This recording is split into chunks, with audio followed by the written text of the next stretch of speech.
Praise the lord. దేవునికి స్తోత్రం. ఈ దినమున విజ్ఞాపన దినము కనుక దయచేసి అందరూ కూడా ఈ విజ్ఞాపన ప్రార్థనలు అందరూ ఏకీవించాల్సింది మనం చేస్తున్నాం.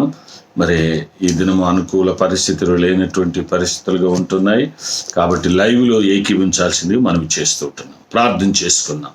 పరిశుద్ధుడ పరమ తండ్రి నీ పాదమునికి స్తోత్రం. ఈ విజ్ఞాపన దిన కూడిక అంతట్లో మీరు తోడుగా ఉండి సహాయించండి.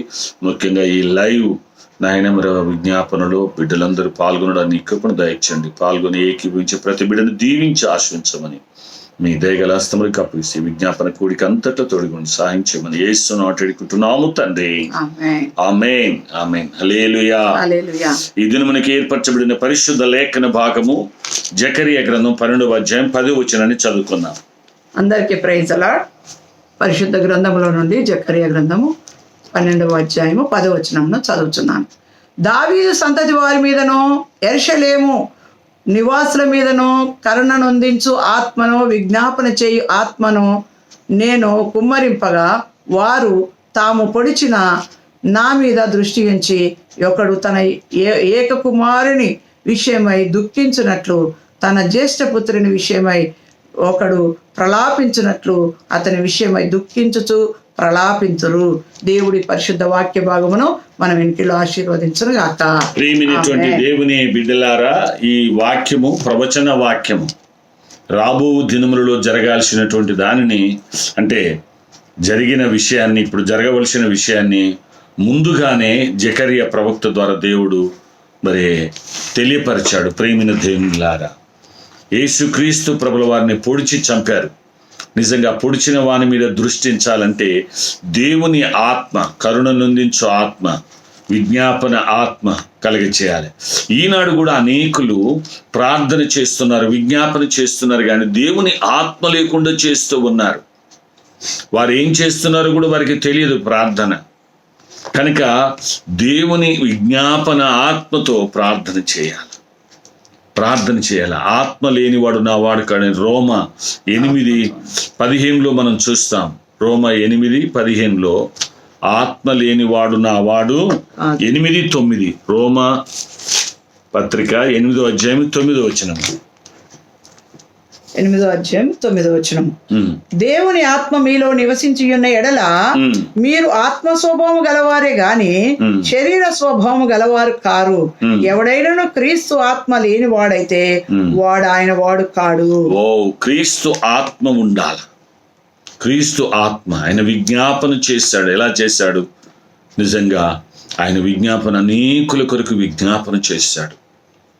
కారణం దేవుని ఆత్మ దేవునికి అలాగ చేశాడు. మనం కూడా ఆయన ఆత్మను కలిగి ప్రార్థన చేయాలి. ఆత్మను కలిగి ఉంటే మనకి ఈ విభేదాలు, కులతత్వం, మతతత్వం, లేకపోతే ప్రాంతీయతత్వం, భాషలు, ఇటువంటి ఏవి కూడా మనకు గుర్తుకు రావు. దేవుని మనసు ఉండాలి. దేవుని దృష్టికి అందరూ కావలసిన వాళ్ళే. మానవులందరూ కూడా దేవుని బిడ్డలే అని ఆయన అందరినీ కాపాడుతున్నాడు. అందరికీ సూర్యకాంతిని ఇస్తున్నాడు, అందరికీ చంద్రకాంతిని ఇస్తున్నాడు, అందరికీ భూమి, ఆకాశము, పంచభూతాలన్నిటిని పంచుతూ ఇస్తూ ఉన్నాడు. దేవుని ఆత్మను కలిగి ఉండాలి మనం. అందుకే ఇశ్రాయేళ్లకు మరి యెరూషలేము నివాసులందరి మీద, దావీదు సంతతి మీదకట దేవుడు కరుణ నొందించు ఆత్మ, విజ్ఞాపన ఆత్మను కలగజేస్తున్నాడట. కాబట్టి దేవుని ఆత్మ మరి పెంతెకొస్తు దినమున 1వ శతాబ్దంలో భూమి మీదకి దిగి వచ్చింది. ఆ దేవుని ఆత్మతో మనం ప్రార్థన చేసినప్పుడు దేవుడు తప్పకుండా మన ప్రార్థనను ఆలకిస్తాడు. దేవుని ఆత్మ అంటే దేవుడే మనతో ఉంటాడు. ఉన్నప్పుడు మనం చేసే విజ్ఞాపన ఆలకిస్తాడు. దేవుడు లేకుండా, దేవుని ఆత్మ లేకుండా నువ్వు ఎంతసేపు మొరపెట్టినా, ఎంత ప్రార్థన చేసినా, విజ్ఞాపన చేసినా దేవుని దగ్గరికి చేరదు. కాబట్టి మొట్టమొదటిగా దేవా, నీ ఆత్మ నాతో ఉంచు ప్రభువా, నీ ఆత్మ నా మీద కుమ్మరించయ్యా, నీకు వ్యతిరేకమైన నాలో బలహీనతలు, పాపాలు, తప్పులు ఏమున్నా నన్ను క్షమించు ప్రభువా, నీ ఆత్మ నా మీద కుమ్మరించయ్యా అని ఆత్మతో. అందుకే పౌలు గారు కూడా కొరింథీయులకు రాసిన 1వ పత్రిక 14వ అధ్యాయం 15వ వచనములో అంటాడు, నేను ఆత్మతో ప్రార్థన చేతును, ఆత్మతో పాడుదును అంటాడు. ఆత్మతో ప్రార్థన చేయాల, ఆత్మతో పాడాల. ఒట్టిగా పాడుతున్నాం అంటే ఏదో అక్కడికి షోపుటపుగా ప్రార్థన చేయడం కాదు, షోపుటపుగా పాటలు పాడడం కాదు. 14వ అధ్యాయం 15వ వచనం. కొరింథీయులకు రాసిన 1వ పత్రిక 14వ అధ్యాయం 15వ వచనాన్ని చదువుతున్నాను. కాబట్టి ఆత్మతో ప్రార్థన చేతును, ఆత్మతో ప్రార్థన చేతును, మనసుతోను ప్రార్థన చేతును, మనసుతో ప్రార్థన చేతును, ఆత్మతోను పాడుదును, ఆత్మతో పాడుదును, మనసుతోను పాడుదును. అది అన్నమాట. ఆత్మతో నువ్వు ప్రార్థన చేసినప్పుడు మనస్ఫూర్తిగా నువ్వు ప్రార్థన చేయగలుగుతావు.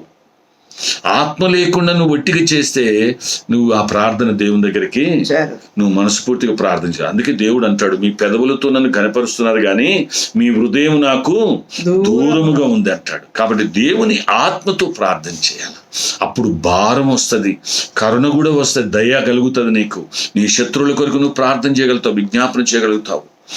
యోబు శత్రువుల కొరకు ప్రార్థన చేసినప్పుడు దేవుడు తన క్షేమ స్థితిని జ్ఞాపకం చేసుకొని రెండంతలుగా ఆశీర్వదించాడట. కాబట్టి మనకు కరుణ నుందించు ఆత్మ, విజ్ఞాపన చేయు ఆత్మను, దేవుని ఆత్మ ఈ ఆత్మ. ఆ దేవుని ఆత్మ మనం కలిగి ఉంటే అందరి కొరకు ప్రార్థన చేస్తాం, మనసు పూర్తిగా ప్రార్థన చేస్తాం, ఆత్మతో ప్రార్థన చేస్తాం. అట్టి ప్రార్థన దేవుడు ఆలకిస్తాడు, జవాబిస్తాడు, ఆశీర్వదింపబడతాం. అట్టి కృప దేవుడు మనకందరికి దయచేయను గాక. ఆమేన్. అందరం కళ్ళు మూసుకొని తలల నుంచి అయితే అమ్మగారు విజ్ఞాపన చేస్తారు. హల్లెలూయా. సకల ఆశీర్వాదముల కానుగుతుడైన గొప్ప దేవా, మహోన్నతుడ, మహిమగల రాజాని పాదములకు స్తోత్రాలయ్యా. ఇంతసేపు ప్రభా నాయన, మరి ఈ దినం ఇచ్చి, ఈ సమయం ఇచ్చి, ఈ దినం వరకు ప్రభా నీ సజీవ లెక్కలు చేర్చబడిన విధానం బట్టి నీకు వందనాలు. మేము గొప్పవారం, భక్తి పడం కాదు, కానీ కేవలం నీ కరుణ వాత్సల్యతను బట్టి ప్రభా. అవును తన కరుణగల ఆత్మ, దేవుని ఆత్మను కలిగి, కరుణగల ఆత్మను, విజ్ఞాపన ఆత్మను మేము కలిగి అనేకుల కొరకు ప్రార్థించే మనసుతోను నాయన, మరి ప్రభు ఆత్మతోను ప్రార్థన చేస్తూ ప్రభా నాయన అనేకుల కొరకు విజ్ఞాపన ఆత్మ అభిషేకం ప్రతి ఒక్కరిలోని వేపుచున్నాం తండ్రి. ప్రతి సమస్య, ప్రతి బలహీనత, ప్రతి ఆటంకం ఒక పరిష్కారం కావాలంటే కన్నీటితో దుఃఖించు ఏక కుమారుని గురించి నాయన దుఃఖం సలిపిన రీతిగా అట్టి భారముతో ప్రార్థన ఆత్మ ప్రతి ఒక్కరు కలిగి విజ్ఞాపన చేయించుండగా ప్రార్థనలు ఆలకించి ప్రపంచం అంతా కూడా ప్రభు విజ్ఞాపన దినముగా ప్రార్థించే ప్రతి ప్రార్థన, ప్రతి నాయన సొసైటీని, ప్రతి ఒక్క సంఘమును, ప్రతి ఒక్క సేవకులను బలపరచండి తండ్రి.